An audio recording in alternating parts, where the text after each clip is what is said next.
সম্প্রতি গত মাসের 25 তারিখে গোমতী জেলার টিপরামথা সুপ্রিমো তথা এমডিসি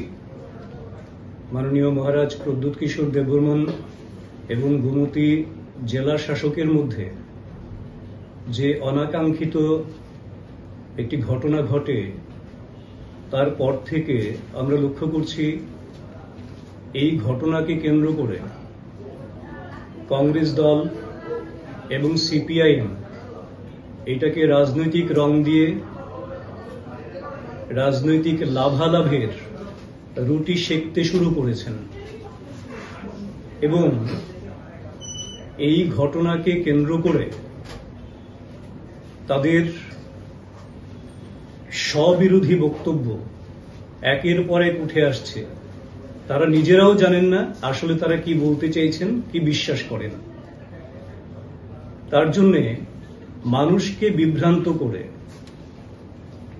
মানুষের মধ্যে বিভাজন রেখা তৈরি করা,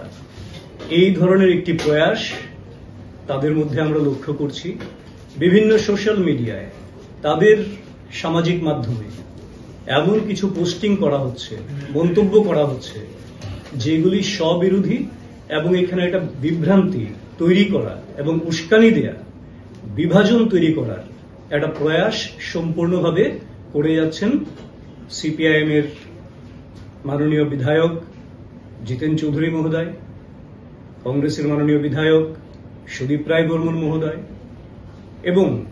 তার সঙ্গে আরো কেউ কেউ যুক্ত রয়েছেন। যেখানে এই ঘটনাকে কেন্দ্র করে আমাদের রাজ্যের মাননীয় মুখ্যমন্ত্রী অধ্যাপক ডক্টর মানিক সাহা মহোদয় স্পষ্টভাবে বলেছেন যে জনপ্রতিনিধি এবং প্রশাসন কর্তা যারা আছেন তাদের পারস্পরিক একে অপরের প্রতি শ্রদ্ধা, বিশ্বাস, সৌহার্দ্যপূর্ণ পরিবেশে এবং সহমতের ভিত্তিতে রাজ্যের প্রশাসন পরিচালনা করা, যার ফলে রাজ্যের যে মূল লক্ষ্য ত্রিপুরাকে একটা উন্নত রাজ্যে পরিণত করা, একটা শ্রেষ্ঠ প্রদেশে পরিণত করা, এবং সেই লক্ষ্যে রাজ্য সরকার যখন নিরলসভাবে কাজ করছেন, প্রশাসন কাজ করছে, ত্রিপুরায় গুড গভর্নেন্স চলছে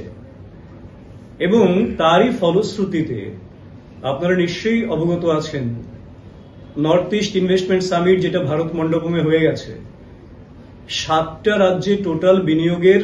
50% উপর বিনিয়োগ করার জন্য বিভিন্ন প্রতিষ্ঠান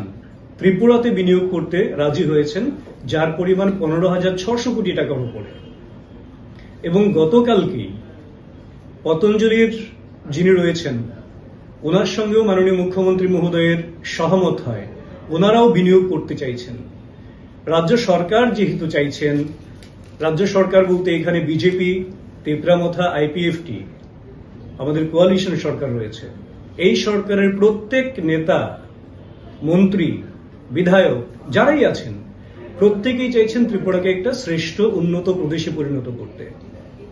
তো এই ধরনের ঘটনাকে কেন্দ্র করে এরা একটা বিভাজন রেখা তৈরি করে স্বপ্ন দেখছে যে এই সরকারকে কোনোভাবে বদনাম করা যায় কিনা, সরকারকে দুর্বল করা যায় কিনা। তাদের এই অপপ্রয়াস মানুষ ঘৃণা ধরে প্রত্যাখ্যান করবে। ভারতীয় জনতা পার্টির নেতৃত্বাধীন ত্রিপুরার বিজেপি, ত্রিপুরামথা, আইপিএফটি সরকার তার নির্দিষ্ট যে কর্মসূচি রয়েছে, যে লক্ষ্য রয়েছে, সেই কর্মসূচির মাধ্যমে সেই লক্ষ্য অর্জনে যথেষ্ট মাত্রায় তৎপর এবং জনগণের প্রতি দায়িত্বশীল এবং দায়বদ্ধতা নিয়ে কাজ করছে। কাজেই আমরা তাদের এই অপপ্রয়াস এর তীব্র ধিক্কার জানাই, নিন্দা জানাই এবং বিশেষ করে কমিউনিটি সেন্টিমেন্ট তৈরি করার জন্য যে সমস্ত পোস্টিং তাদের মধ্যে রয়েছে সামাজিক মাধ্যমে দেখতে পাচ্ছি, সেটা তীব্র আপত্তিকর এবং এইগুলি করে মানুষকে বিভ্রান্ত করে মানুষে মানুষে বিভাজন তৈরি করা, যেটা তারা বরাবর করেছে এতকাল, এখন মানুষ তাদের সেই মুখোশ এবং প্রকৃত মুখ দুটোই বুঝতে পারছে। কারণ ভারতীয় জনতা পার্টির নেতৃত্বে ত্রিপুরায় যে সরকার রয়েছে সেটা সকল অংশের মানুষকে নিয়ে চলার সরকার, সকল ধর্ম, মত, কমিউনিটি সবাইকে সবার উন্নয়নের জন্য দায়বদ্ধতা নিয়ে করা সরকার।